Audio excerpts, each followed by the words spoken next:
Hi, I'm Katie, host of Focus and Flourish podcast. I used to grind nonstop until I figured out how to automate my systems that ended up helping me achieve a 4-day work week. Now I earn more and work less. Want to do the same?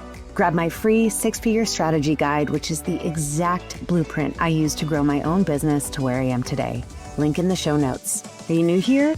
Tap subscribe to support the show and never miss an episode. All right. Hello, everybody. Welcome back to Focus and Flourish podcast. I'm extra excited about my guest today, Madison Standkey.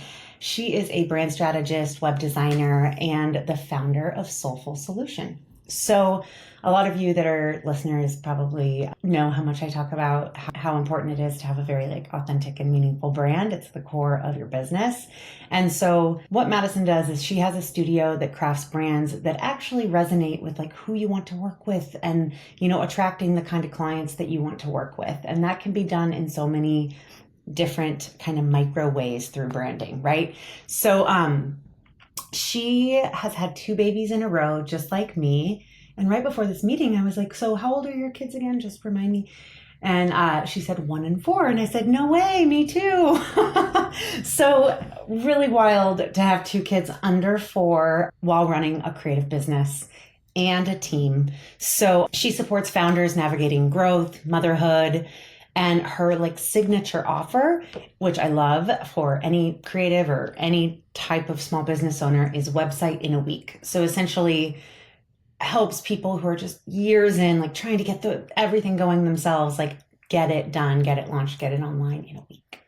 That's amazing. That's actually how I launched my most recent website as well. I was like, I just need support, getting all this out. So what we're going to do today is just sort of flow through some questions. I'll probably go on some tangents, but this is really for everyone who wants their business to reflect their core values and who they are. This is for women who are in the family planning zone, who want to have children. This is for the moms out there who are as tired as we are, but also seeking a supportive community.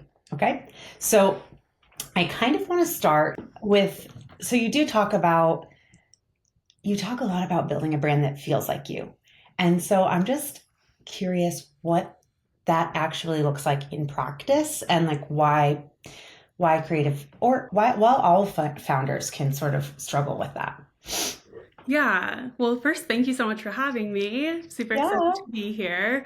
In terms of building a brand that feels like you, that's something that I'm talking about all the time. And it really comes down to building a brand that's aligned with your values and your vision. So whether that's in your visuals, in your messaging, all of it across your website, you really want something that feels aligned. And I feel like because we're just bombarded every day on Instagram with everyone else's opinions and visuals, all the things, it's easy to try to match somebody else or copy somebody else. But I mean, truly, when you strip it all down and you find your core message and what lights you up the most, I feel like that's what's the most attractive. It's magnetic. That's what allows the right people to find you.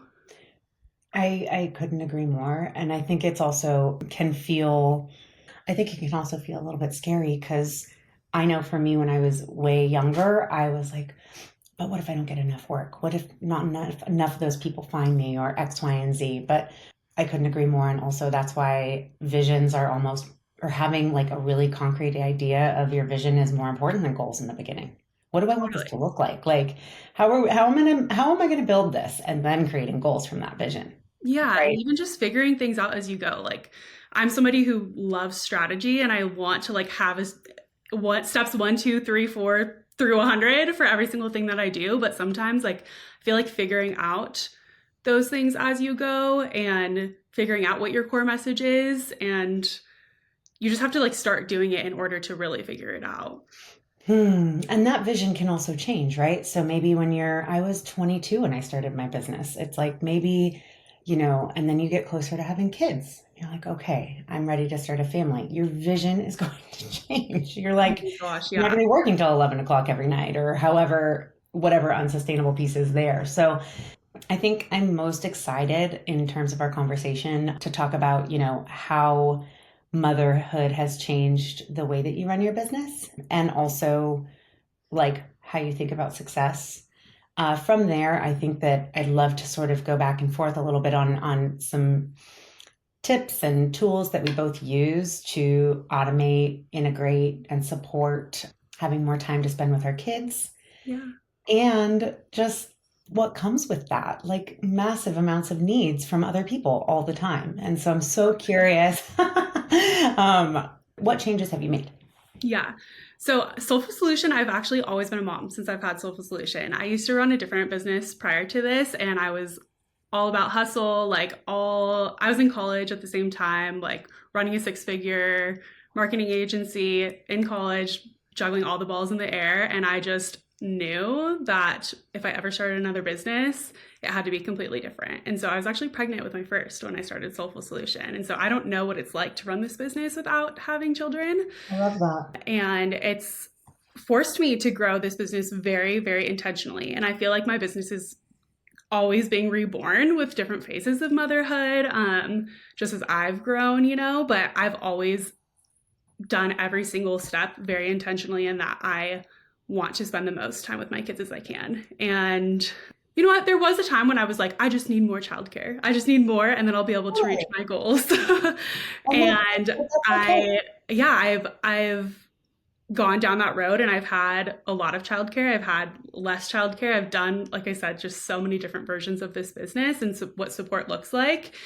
And yeah, where I've landed is team support is the way to go. Like, I did this all on my own and grew slow but steady for 3.5 years.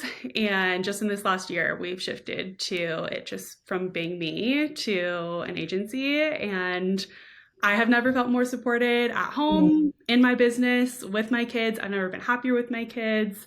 And my role as their mom, not in terms of their behavior or anything like that, but because of like the time that I get to spend with them, and how just the support that I feel in my business allows me to be such a better mom.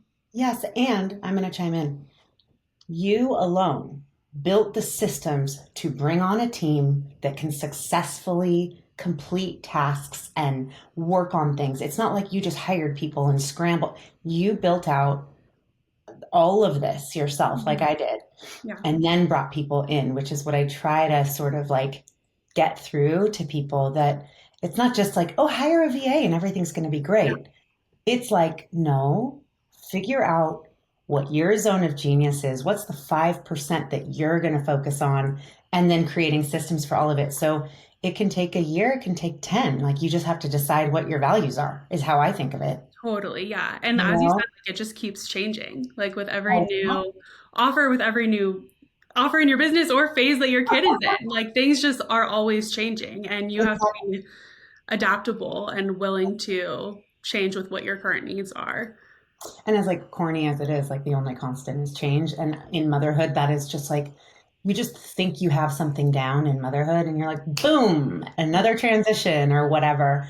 And I just want to share what I love about this conversation is, like, I had my business for 13 years prior to becoming a mom. Wow. So we had like the opposite sort of situation, but the blessing in disguise, or the silver lining, was like, I experienced burnout really young, and I hired my first sort of round of photographers and editors in 2015. So I had my daughter in 2021. So like, I feel like that was the first step, was figuring out how to not have me be the only photographer, and that each layer of like the onion that was peeled down, realizing I could hire help and train people and had enough leadership capability to do so. With each step, I felt more and more like at ease. Yeah. And then you're going to, for any women out there who are scared to have a baby, which is really common. Like, if you own a business, there are just, so many tools and things that you can do to prepare as well, which is always a damn question, I'm happy to answer. So in terms of the changes, the growing the team, building a team is absolutely what has changed my experience as a mom as well. But not just photographers, like a back-end virtual assistant team and an editing team.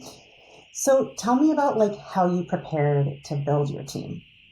We use the same we have just for everyone listening, we both have 1 and 4-year-olds and we both use ClickUp to manage the back end. So I'm just curious, like, talk to me.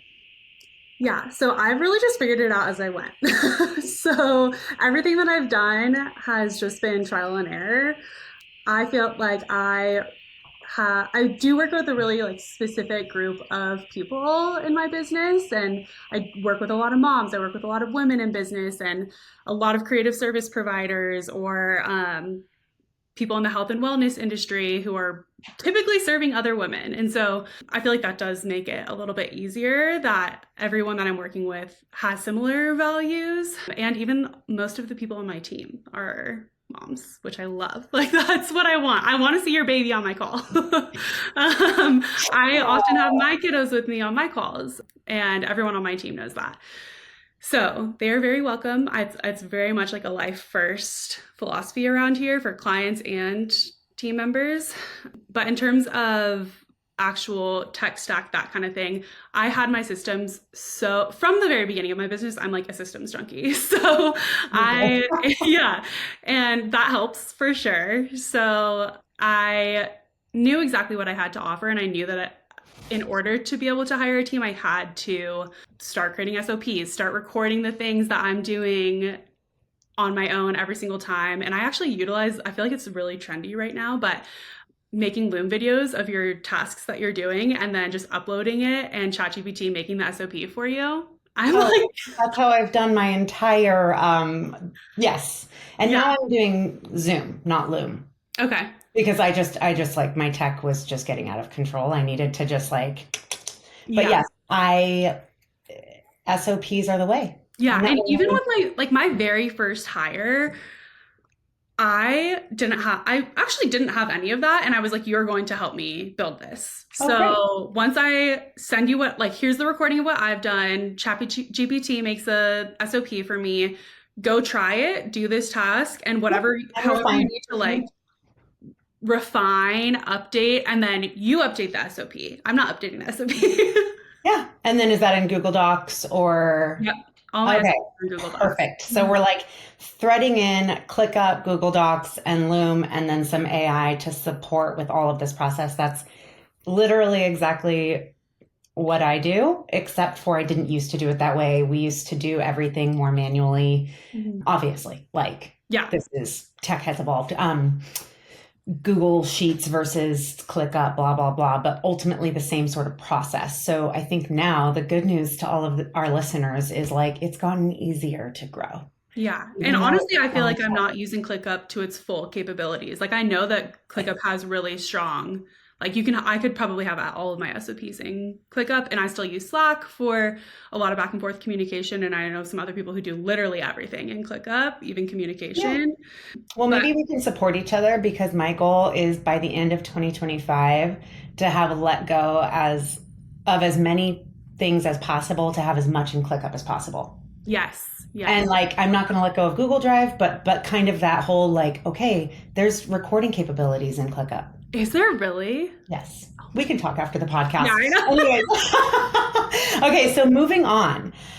Okay, so I think that, I'm going to preface with an opinion and then ask you a question. Yeah, please. I just think in general, our society is really confused about branding. Mm-hmm. Branding is a communication tool. It can be a visual tool. It's all these things. And I actually talk a lot about this in my online course, that a lot of photographers get confused that their editing style is their brand. And I'm like, no, that is a minor part of your brand, right? How does someone feel when they land on your homepage, right? Yeah. So I'm just curious, because when is it time for a rebrand? How can business owners evolve their brand without, losing the essence of what they've already built? How can you carry that old, the OG vibe of your business into a rebrand? I'm really curious about your take on that. Yeah. I think it really comes down to the types of businesses that you're talking about, and probably most of your audience, most of my audience, are people whose story is woven into their brand, whether that's they became a mom and then they found their love for photography from taking photos of their kids, or I work with a lot of birth workers, so maybe they yeah, they watched somebody give birth and then they're like, oh, this is what I want to do for the rest of my life. And weaving that into your messaging, your visuals, again, it's those values aligned visuals. That's always what it comes back to. Often when people are coming to me for rebrands, it's typically when they've been in business for a little bit, their Canva logo has worked for them. It's been great. Bless. Thank you, Canva. We're grateful for you. But it's no longer matching the type of, or the value that they're providing in their business. Right. And like they've up-leveled. They've up-leveled, yeah. And their business is successful. Like they're thriving. Totally. They're like, they have a full client roster, but they're still cringing when they have to send their website to somebody, you know, like that's really well put. Yeah. They've up-leveled and they're ready. And like, that's usually when someone comes to me for my Thrive branding sessions, the photography. Yeah, exactly. And I'm like, okay, where are you? Like, are you working with, you know, a Madison Standkey? And if they say no, we do offer like a brand identity guide for them to get started on themselves. Like, yeah, you know, I really want them to be able to figure it out. And some people just go, okay, wow, this is a lot. And that's when I kind of have a list of people they can work with. Yeah. Like you, right? In addition to, okay, you know, the first exercise in my brand identity guide is identifying your core values and your core pillars of your business. Yeah, so that's one of the first questions on our questionnaire. Exactly. And again, like for everyone listening, things change. Now my core values are like success to me is working less hours per week. Mm-hmm. And, you know, we are just shifting and evolving, but that is I love that. So in terms of a rebrand, let's do a hypothetical situation for fun. Yes. Let's just take a female in her 30s, 40s, or 50s, I don't care how old she is, who is ready to level up her health and wellness business. What is the process that you guide that? Let's just say she's a nutrition coach. I just worked with someone as a dietitian. So the first step would be to fill out our questionnaire. And our questionnaire it's very in-depth. We always say like grab a beverage, sit down, do it a couple different, come back to your computer a couple different times. It'll save automatically. That's literally in our delivery email. And it's very in-depth about where you see your brand going, your goals for the next 3 to 5 to even 10 years down the line.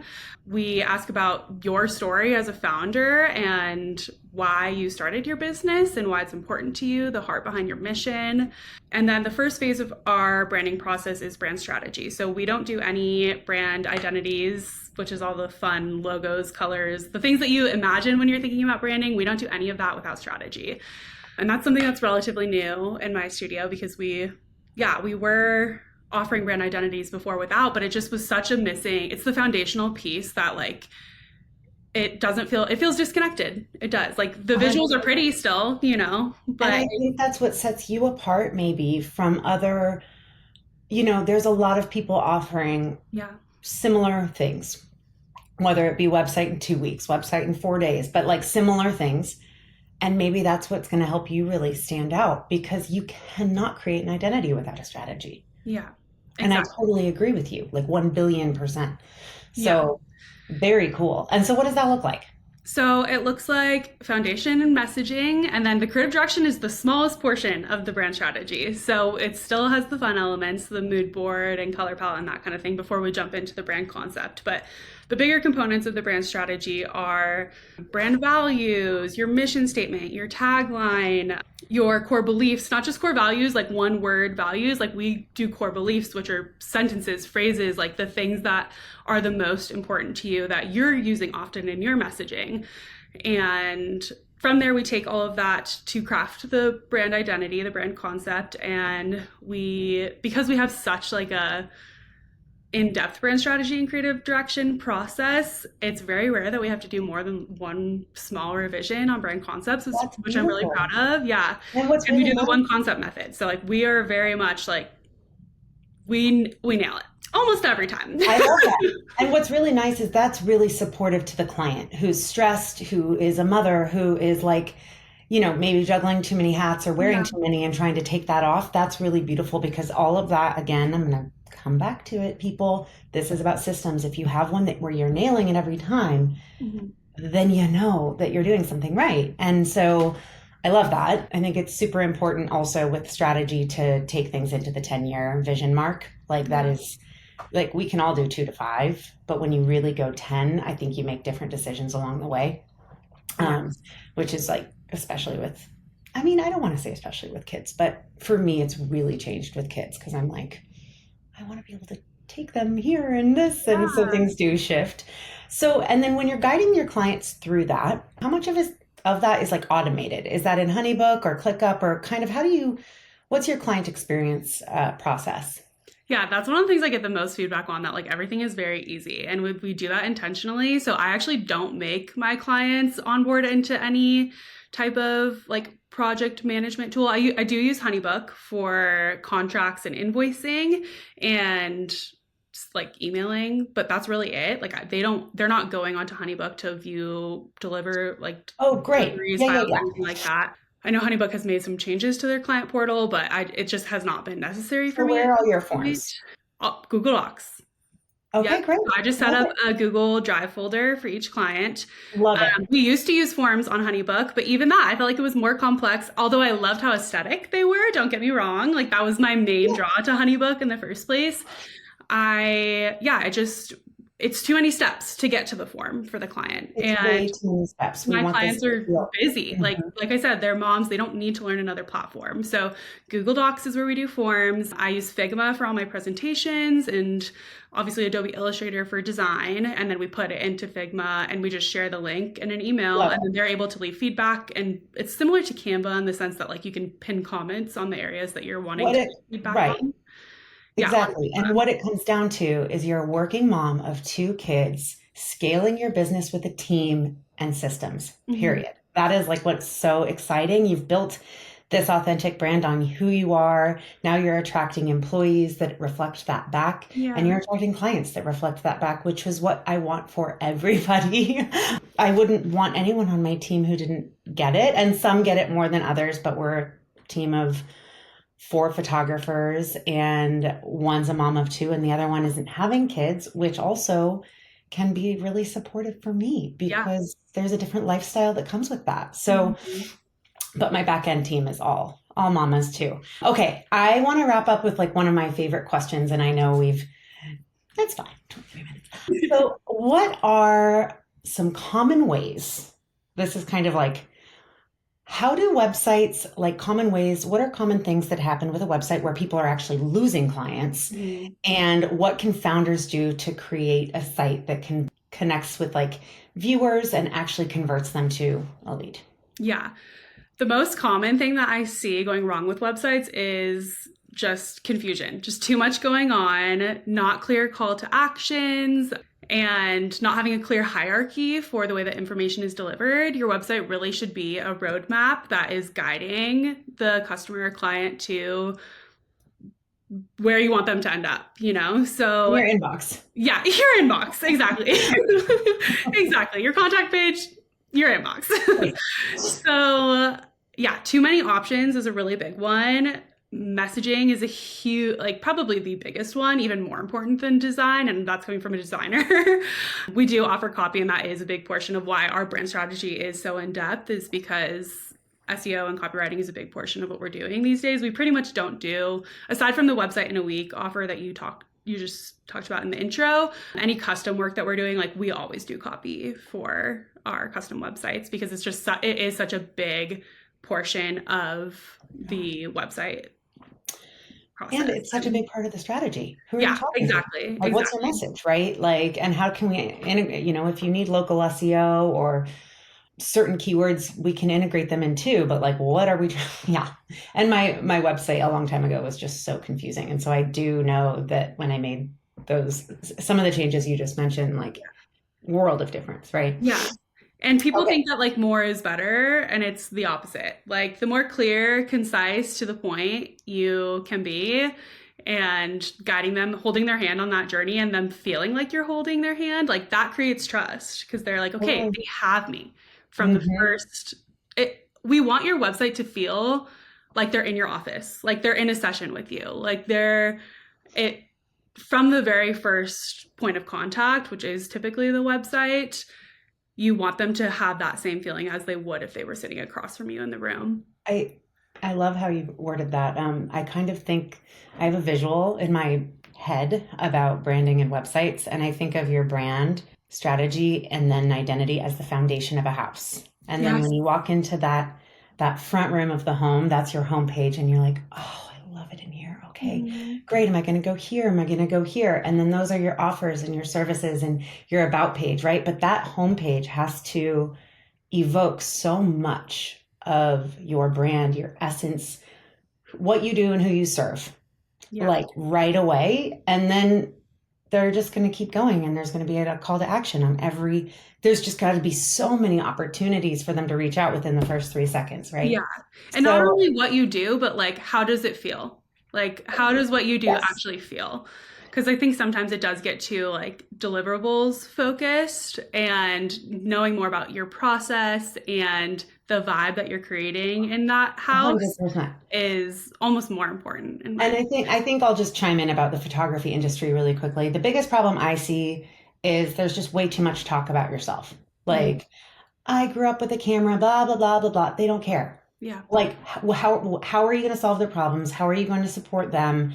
How can you connect with them? How are you going to make it easier in their family session for your kids to show up, and be excited about that kind of thing. And like, that can be for a mom, that can be for, okay. And then I'm going to wrap up because I feel like I could talk to you for the rest of the day. I know. So the key takeaways: motherhood, business ownership, scaling your business, I'm taking from this chat are getting all of your personal systems, your tech stack, everything dialed really, really well, and then basically growing a team. Yep. Yeah, girl. This is our superpower. And then I only have one last question I'm just dying to know is, how did you manage that on maternity leave? Well, maybe too big of a question. Yeah, I know. I'm like, do you want to talk for another hour? Maybe what we'll do, listen, let's do a follow-up on how we prepared our businesses for motherhood. Yeah. And how they shifted through first kid, second kid, and that type of thing, because I think it's really important to actually go deeper on that topic. But I'll pause it here. It's too big of a question. Yeah. So tell everyone where we can find you before she dives in. Everybody, in the show notes, I'm going to have like Madison's link, her website, her freebie, how to get in touch with her, all those things. But go ahead and share a little bit more about where people can find you and what you do. Yeah. So you can find me on Instagram at soulful.solution. Our website is soulfulsolution.co. And I send out a weekly newsletter called Mindfully Made. And it's all about marketing your business, branding, motherhood, juggling all the things, reclaiming your identity, and balancing motherhood and entrepreneurship.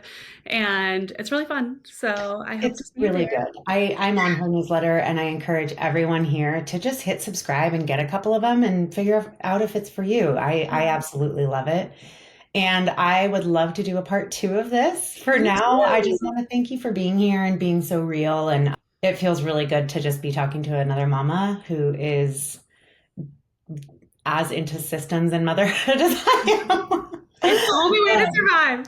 Yeah, it is. Thank you for being here. And everybody, we will see you soon. Thanks for listening. Thank you. If you enjoyed this episode, please share it on your favorite social media platforms. Whether it's Instagram, Facebook, or LinkedIn, your share can help someone improve their photography business and their life. Use the hashtag Focus and Flourish podcast so we can see your posts and connect with you there.